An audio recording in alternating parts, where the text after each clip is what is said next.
So today we're going to talk about a new plugin. I'm always interested in new plugins. This plugin is by WA Production and it's called Punchy Worm. I don't know how to do a worm. Maybe like this? Supercy.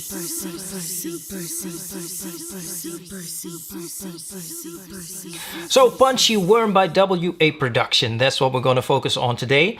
Now first let me say that should you be interested in purchasing this plugin, then there is a link in the description. It is an affiliate link, which means that should you use that link, then it wouldn't cost you anything extra, but I would get a little commission, which of course would help support this channel. Okay, now what is Punchy Worm? Well, Punchy Worm is a so-called one knob plugin, even though it has 3 knobs. Anyway, what it does is, depending on how you turn that knob, it will either add some punchiness to the sound, or it will add some kind of saturation. Now, best way to elaborate on that is by demonstration, but first let me show you what the plugin looks like. Don't laugh, don't laugh. This is what it looks like. I know. Anyway, it's not really important. So let's do a little demonstration. I would recommend listening on at least some decent headphones or some monitor speakers so you can hear the subtle differences. What I have here is a little loop, a little drum loop, and let's just take a listen.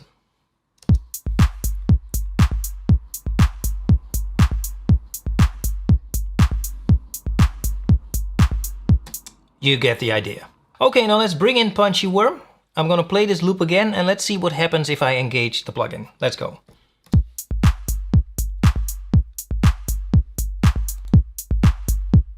Now as soon as I engage it, you can see that Worm gets really excited. Anyway, what also happens is that as soon as I engage it, even without even touching the knob, you can already hear it doing something to the sound. It already adds some punch to it. So let me play it again. I'm going to turn it on and off so you can hear the difference. Let's go.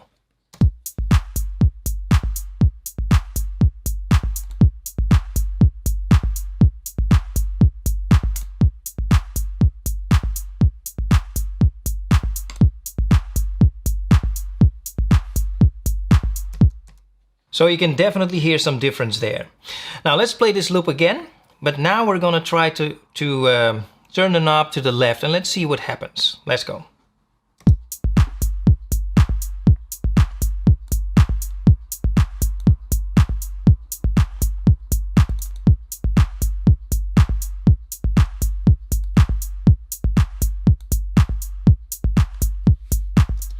Yeah, it's definitely there. So the difference between the knob being in the center and being, let's say, 90 degrees to the left is pretty subtle, but it's definitely there. So it's like they're saying on the website, they're using some kind of downward and upward compression. I'm not sure exactly what they're doing, but you can definitely hear some compression being applied. So they're pushing down some of the sound. But they're also emphasizing the transients, you know, so it makes for a pretty good effect. I think they did a pretty good job there. So let's listen again. I'm going to turn it on and off so you can hear the difference with the original. Okay, let's go.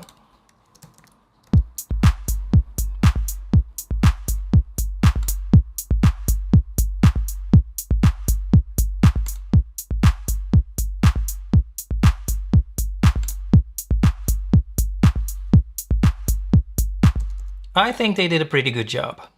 Okay, now let's do the same demonstration, but now let's try to turn the knob to the right and let's see what happens.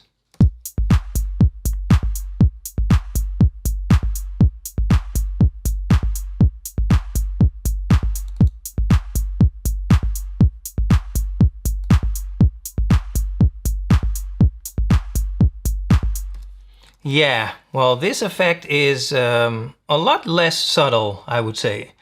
It very clearly adds some saturation or some distortion, I would say, but a very pleasant distortion, or at least if you apply it right, it can be very pleasant, a kind of overdrive effect. It is very common in especially EDM, electronic dance music, I think. But anyway, again, they did a pretty good job at it. Yeah. So again, let's do another A-B so you can clearly hear the difference. Let's go.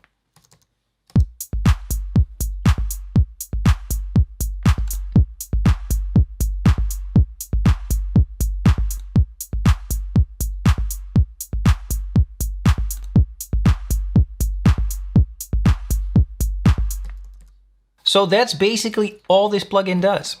Now let's quickly take a look at all the other knobs. So first of all, here we have a in knob, input gain, that basically controls how strong the signal is that goes into the plugin. And I guess the more you turn it up, the more it'll get affected.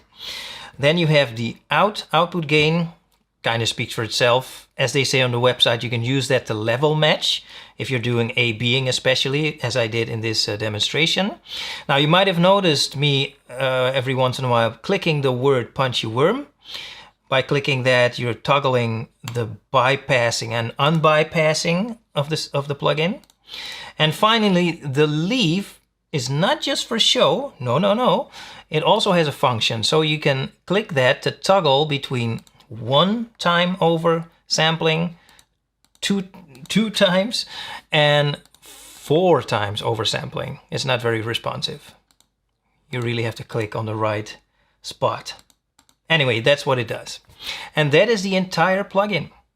Okay, so what do I think of this plugin? Do I think it's worth it? Well, let's first start talking about the word worth. At the moment of recording this video, it is on sale. It's an introductionary sale, however you say that. Anyway, 50% off, which means you can get it for, I believe, around $10 or euros. Check it to be sure, but I believe it's around $10 or euros. Do I think it's worth that? Well, let me first say that there are a lot of plugins that can add punch to the sound. So it's definitely not unique in that. However, I think, as I mentioned, I think they did a pretty good job. I'm not sure exactly what they're doing with compression and whatever it is they're doing, but it sounds pretty good, and it sounds like they got the balance right. You know, so it sounds very good. Same is true for the other side. So for adding saturation, you know, again, definitely not unique. There are dozens of plugins that can add some kind of saturation to the sound, but they did a pretty good job. It sounds pretty good. So, you know, technically speaking, you know, it does what it says. It does it pretty well, and I'm definitely not disappointed. Now, it's not very sophisticated, or at least it might be sophisticated as in what they did under the hood. But I mean, sometimes you just need to have a little bit more control, you know, to do some fine tuning or some detailed editing here and there. Well, if that is the case, then personally, I would not use this plugin for that. I would use another plugin, you know, because this plugin simply doesn't give you those options, you know. But I think it's safe to say that this plugin was never intended to be like that. This plugin goes for ease of use, you know. So sometimes you're working on a song, you're in a flow, and you just want to add something quickly, like, for example, some punchiness to a drum track or something like that. You don't want to think about it too much, you just want it to work. Well, in that case, this plugin can absolutely be very useful. You know, you just grab the plugin, throw it on anything you want to apply it to, turn that knob, and that's it. You know, you don't have to think about it too much. Just turn the knob. Does it sound good? Yes, done. You know, so I believe that is its strongest point. It's very, very easy to use. And that together with what they did under the hood technically, personally, I think yes. I think $10, 10 euros is pretty justifiable. So that's all about this plugin for now. Go check it out for yourself and let me know what you think. Thank you for watching, and I will talk to you in the next video.